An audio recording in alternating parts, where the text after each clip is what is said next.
Brought to you by runtogold.com, the premier source for monetary science applied to geopolitical, international, and economic, financial news and events. Well, welcome back to episode 27 of the runtogold.com podcast. Today I'll be talking a little bit about what happened with gold as it seemed to fall to about $885 and then rocket up to $760 within a 24-hour period. I mean, this is crazy, the volatility. What happened is Chairman Bernanke decided to announce to the world that he's going to make the U.S. dollar worthless, or at least try. For some reason, people keep buying it. It is the world reserve currency and is extremely liquid, considered the safe haven, so that's not to be unexpected. Anyways, the term is called quantitative easing. And with quantitative easing, it's a tool of monetary policy, and in effect, the quantity of money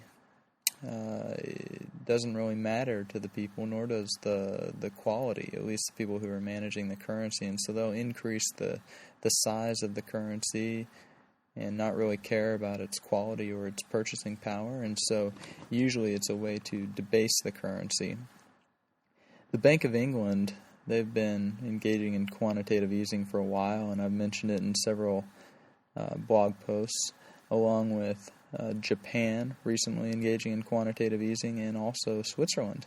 Japan, they're talking about buying $100 billion of bonds, and in Switzerland it appears that some of the Swiss banks are in severe trouble, and now the U.S. has finally been able to crack them on a lot of their bank secrecy, so you'll probably have to look for better havens than Switzerland.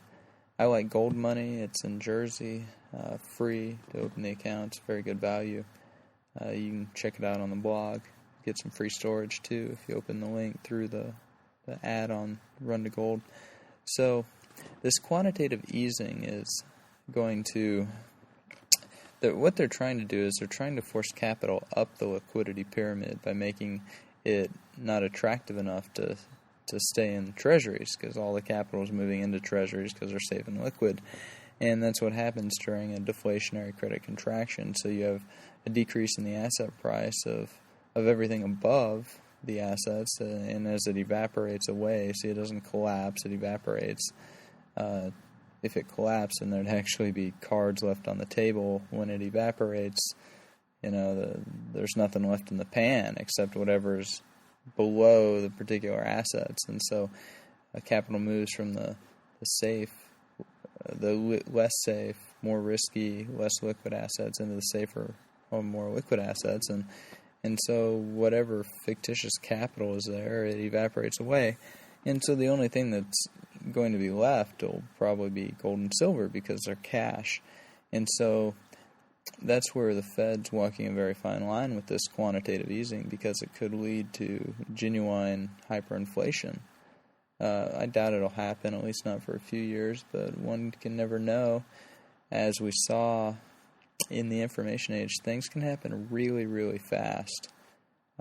Just in a matter of minutes, gold rocketed up $50 an ounce, which is pretty insane because gold is not just a commodity, and it's not just a portfolio asset that goes up 5%. Gold is a currency, and with these new tools on the internet like gold money, it can function as a currency in ordinary daily transactions. I mean, think about that. If enough people spoke gold money, like people speak the U.S. dollar or the euro, then the value of gold would increase tremendously because it would be being used in ordinary daily transactions. You could buy a can of soda with gold in the vault in Switzerland, or you could pay for an oil tanker. It doesn't matter. And the efficiencies involved in that type of a system are tremendous. And all these types of risks that are inherent in our current banking system and monetary system would be eliminated. You would have no counterparty risk because deposits couldn't be loaned out. You wouldn't. Your bank account would be a certain amount of ounces of gold, and they couldn't be lent out without your express permission. And so, I mean, that's going to evaporate tons and tons of fictitious capital in this great inflationary credit expansion, because, you know, you move $1 million out of Wachovia or something, and that translates into $30 million worth of loans, at least. And with the way it gets pyramided out among all the different banks and everything, I mean, you turn $1 million into physical gold of deposits, and you're looking at being able to decrease the actual quote-unquote asset supply or asset price in this liquidity pyramid by billions and billions of dollars. And so that's what's happening. And it's really these shadow derivatives and OTC derivatives that are vaporizing these firms. And so when you have a decline in asset price of just a couple of percent, then it vaporizes a firm because they're so highly leveraged. And guess who guaranteed these OTC derivatives? Well, it was AIG. And so really these bailouts that are going to AIG by analogy, they're like a minimum payment on a credit card. And so the bailout goes to AIG, and then they take the bailout and they give it to their counterparties on these OTC derivatives. They make their minimum credit card payment just to keep the derivative illusion going.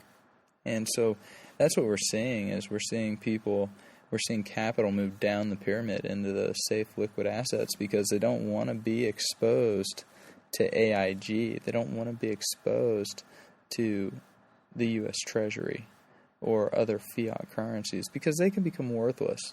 You know, gold will still be there. I mean, we could see, I mean, gold could fall to $1 an ounce, but it would still be worth something. But the Federal Reserve note can fall to worthlessness.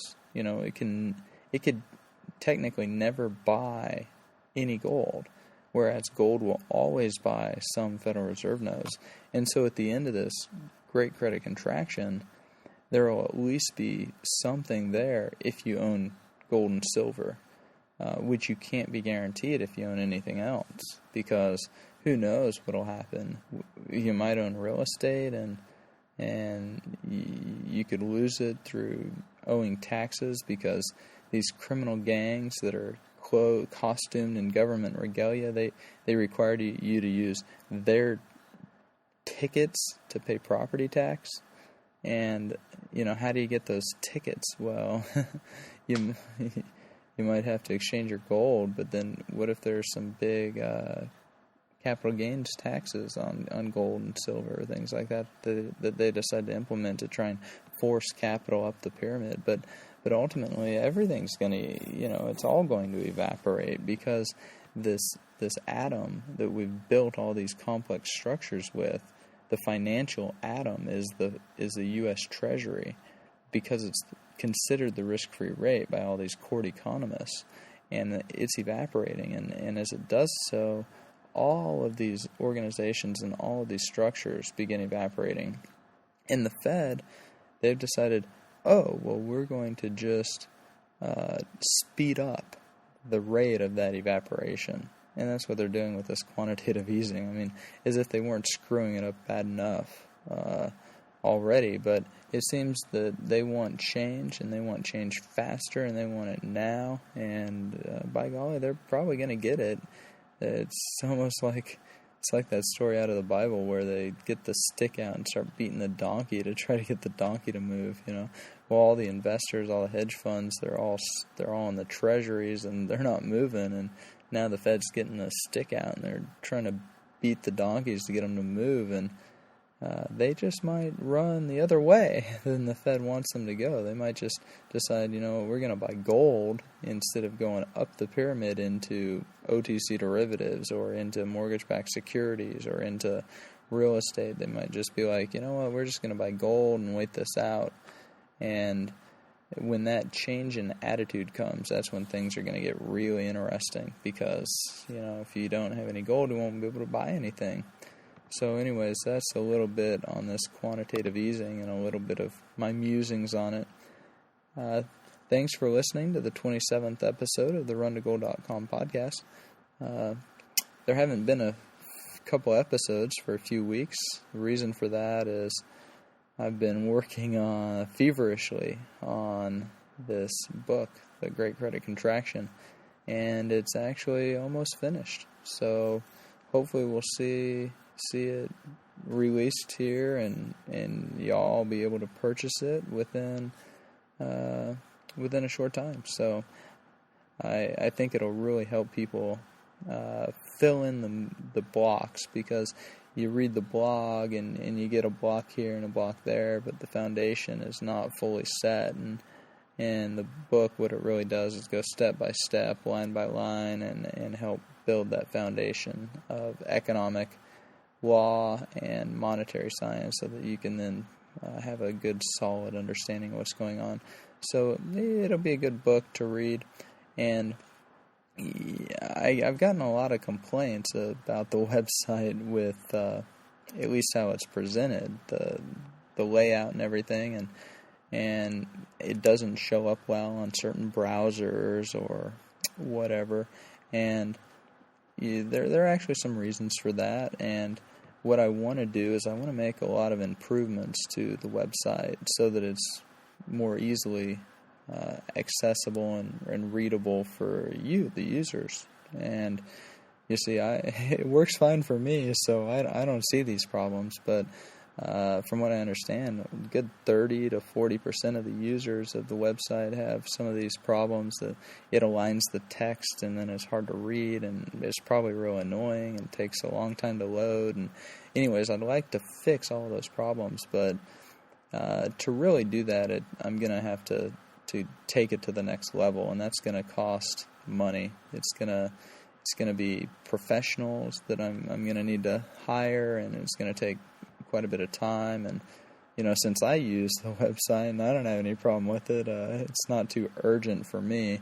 But I do realize it is urgent for the users, and so really, I figure I'll release the ebook.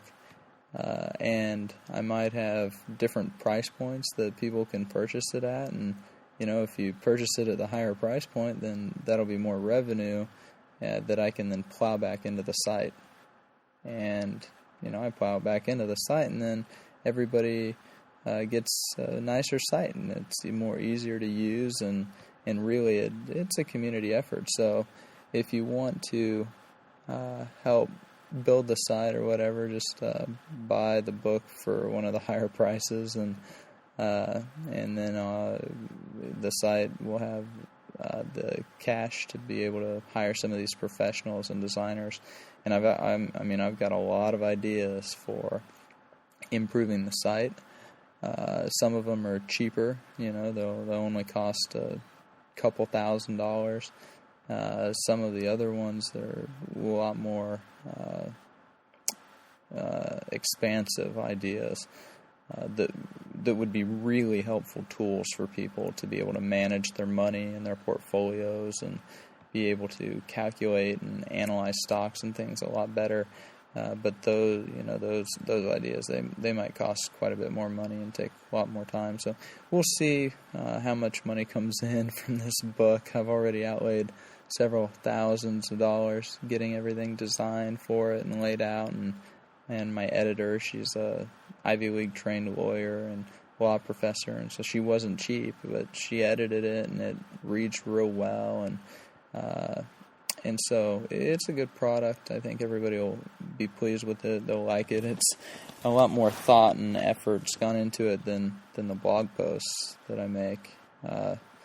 So anyways, I recommend buying it. And then if you want to contribute to help making the site better, or if you're annoyed with some of the layout and stuff, we'll go ahead and buy it at one of the higher prices, and then I'll be able to take those funds and make a nicer site. So anyways, that's a little bit of update on where we're at with things, and I'm getting really excited about this ebook.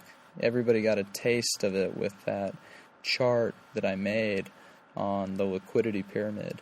And actually, Jim Sinclair, he's the Big Daddy Gold Bug, he's the daddy elephant. On his site, he actually posted it on his homepage and said that this is a good, clear, simple representation of exactly what's going on. So there's a strong endorsement from Jim Sinclair, and if he thinks that mere chart is good, man, he should read the ebook, because it really outlines everything clearly, concisely, builds the foundation wonderfully.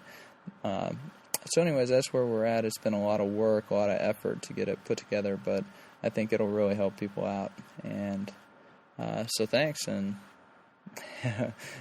hope to get it out pretty soon. I mean, it's all done. We're just filling in a couple stock art pictures right now, but everything's done, all the text and the layout and all that's done. So hopefully it'll be done here pretty soon. Anyways, talk to you later. This has been the 27th episode of the RunToGold.com podcast, and talk to you later. You've been listening to the RunToGold.com podcast, the premier source for applied monetary science on the web.